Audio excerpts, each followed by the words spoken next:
इन दोनों प्रॉब्लम में हमें पी पॉइंट पे नेट मोमेंट निकालना है। तो उसके देखिए मैं आपको दो तरीके बता रहा हूं। पहले प्रॉब्लम में देखिए हमें इस 10 न्यूटन वाले फोर्स का मोमेंट पी पॉइंट पे लेना है, लेकिन 10 न्यूटन वाला फोर्स पी पॉइंट से परपेंडिकुलर डिस्टेंस नहीं बना रहा है। वो यहां से कितना एंगल बना रहा है? 120 डिग्री। तो हम क्या करेंगे, इस 10 न्यूटन वाले फोर्स को रिजॉल्व कर देंगे। हमारा जो रिजॉल्व का तरीका है उसमें फोर्स का एंगल कितना होना चाहिए? 0 और 90 के बीच में होना चाहिए। और ये एंगल कितना दिया? 120 डिग्री। तो हम क्या करें, पहले इस लाइन को आगे की ओर बढ़ा लें। जब इसको आगे बढ़ा देंगे तो फोर्स का एंगल इस लाइन से आपको मिल जाएगा। ये एंगल कितना मिलेगा? ये एंगल हमें 60 डिग्री मिलेगा। ये 60 क्यों मिलेगा? क्योंकि ये पूरा 180 डिग्री होगा, क्योंकि ये स्ट्रेट लाइन है। स्ट्रेट लाइन का एंगल हम जानते हैं कि वो 180 डिग्री होता है। तो ये 120 डिग्री को हमने हटा दिया। अब देखिए 10 न्यूटन के हम दो कंपोनेंट बना सकते हैं। पहला component along this line, along the inclined line, इसको हम कितना लिखेंगे?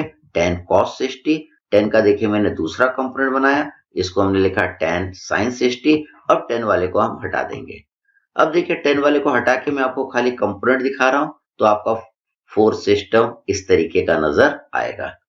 हमको दिख रहा है कि 10 cos 60 का मोमेंट P पॉइंट पे 0 हो जाएगा। ये 0 क्यों होगा? क्योंकि 10 cos 60 वाला जो फोर्स है वो P पॉइंट से ही पास होके जाएगा। और हमें दिख रहा है 10 sin 60 के लिए ये जो परपेंडिकुलर डिस्टेंस है वो कितना है? 3 + 2 दैट इज 5 मीटर। तो 10 sin 60 का मोमेंट अगर P पॉइंट पे आपको लेना है तो आप कितना लिखेंगे? 10 sin 60 इंटू 5। अब इसके मोमेंट का नेचर कैसा होगा? देखिए इसके मोमेंट का नेचर आपको नजर आ रहा है। इसका मोमेंट का नेचर आ रहा है एंटी क्लॉकवाइज। अब 20 न्यूटन वाले फोर्स का मोमेंट पी पॉइंट पे लेना है। तो देखिए मैं 20 न्यूटन वाले फोर्स को रिजॉल्व कर दूंगा। देखा इसका एक कंपोनेंट अलोंग दिस लाइन बनेगा, इसको हम लिखेंगे 20 cos 60। 20 का मैंने दूसरा कंपोनेंट बनाया, इसको लिखा मैंने 20 sin 60। अब 20 वाले को मैं हटा दूंगा। देखिए इसको हमने हटा दिया तो दो कंपोनेंट आपको इस तरीके से नजर आएंगे। तो 20 cos 60 का तो मोमेंट पी पॉइंट पे 0 हो जाएगा, क्योंकि 20 cos 60 पी पॉइंट से ही पास होके जाएगा। तो देखिए इसके मोमेंट को मैंने 0 कर दिया। अब 20 sin 60 का मोमेंट पी पॉइंट पे लेना है, तो आपको देखिए ये परपेंडिकुलर डिस्टेंस नजर आ रहा है। तो 20 sin 60 का मोमेंट पी पॉइंट पे कितना आएगा? That is 20 sin 60 into 2। इसका देखिए मोमेंट का नेचर कैसा होगा? तो देखिए आपको नजर आ रहा है इसके मोमेंट का नेचर क्लॉकवाइज होगा। तो देखिए इसका मोमेंट क्लॉकवाइज और इसका मोमेंट एंटी क्लॉकवाइज। हम क्लॉकवाइज को प्लस ले रहे हैं, एंटी क्लॉकवाइज को माइनस। तो देखिए इन दोनों का मैं नेट मोमेंट निकाल रहा हूं। तो देखिए ये मैंने नेट मोमेंट लिखा, कितना लिखा? 20 sin 60 into 2 minus 10 sin 60 into 5। तो देखिए नेट मोमेंट आपका कितना आएगा? -8.66 न्यूटन मीटर आएगा।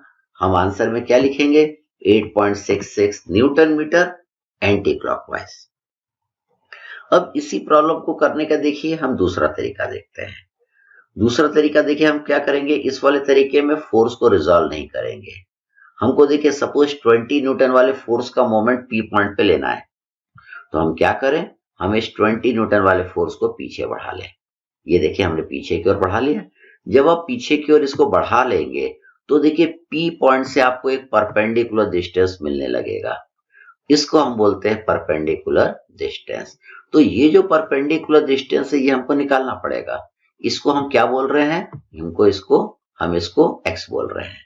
तो हमको x निकालना है। ये x निकालेंगे, कैसे निकालेंगे? ये एंगल 60 डिग्री है, तो ये वाला एंगल भी आपका 60 डिग्री होगा। क्यों होगा?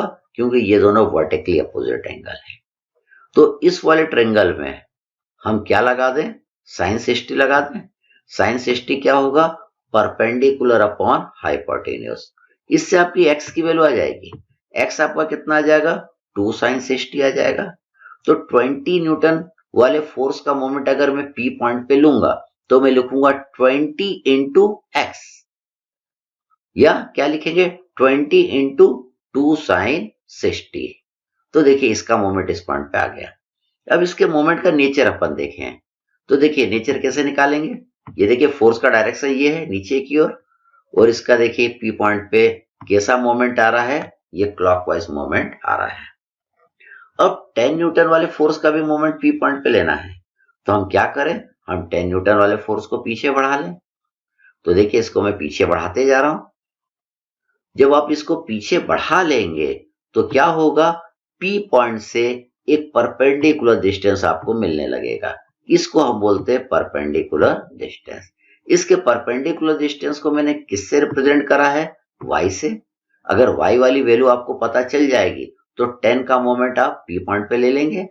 अब y निकालना आपने को, तो देखिए पहले ये वाले एंगल को देखिएगा। ये एंगल आपका कितना आएगा, 60 डिग्री, क्योंकि ये 120 डिग्री है। अब इस राइट एंगल ट्रायंगल को ध्यान से देखिए। इस राइट एंगल ट्रायंगल का हमको परपेंडिकुलर निकालना है। हम क्या लगाएंगे, sin 60 लगाएंगे। हम क्या लिखेंगे, sin 60 is equal to perpendicular upon hypotenuse. तो y की वैल्यू कितनी आ जाएगी, 5 sin 60। तो 10 का मोमेंट अगर p पे लेना है तो हम क्या लिखेंगे, 10 इंटू y, या क्या बोलेंगे, 10 इंटू 5 sin 60। तो अब इसका क्या निकालना पड़ेगा, नेचर निकालना पड़ेगा। नेचर कैसे निकालेंगे, देखिए 10 न्यूटन वाला आपका इस डायरेक्शन में जा रहा है, तो इसका नेचर पी पॉइंट पे देखिए आपको नजर आ रहा है, ये कैसा हुआ, एंटी क्लॉकवाइज। तो ये वाला फोर्स क्लॉकवाइज मोमेंट प्रोड्यूस कर रहा है और ये वाला force anti clockwise moment produce कर रहा है। तो हम क्या करेंगे, इक्वेशन बना लेते हैं। क्या इक्वेशन बनेगी आपकी, 20 इंटू एक्स, ये वाला 20 into X minus 10 into Y, और एक्स और वाई की वैल्यू हम निकाल चुके हैं, वो यहाँ पे पुट कर देंगे। तो देखिए इसको जब सॉल्व करेंगे तो नेट मोमेंट कितना आएगा, -8.66 न्यूटन मीटर। तो हम आंसर में क्या लिखेंगे, 8.66 newton metre anticlockwise. Same answer इस वाले तरीके से भी आया था। तो आप इधर ये वाला तरीका अपनाएं या ये वाला तरीका अपनाएं।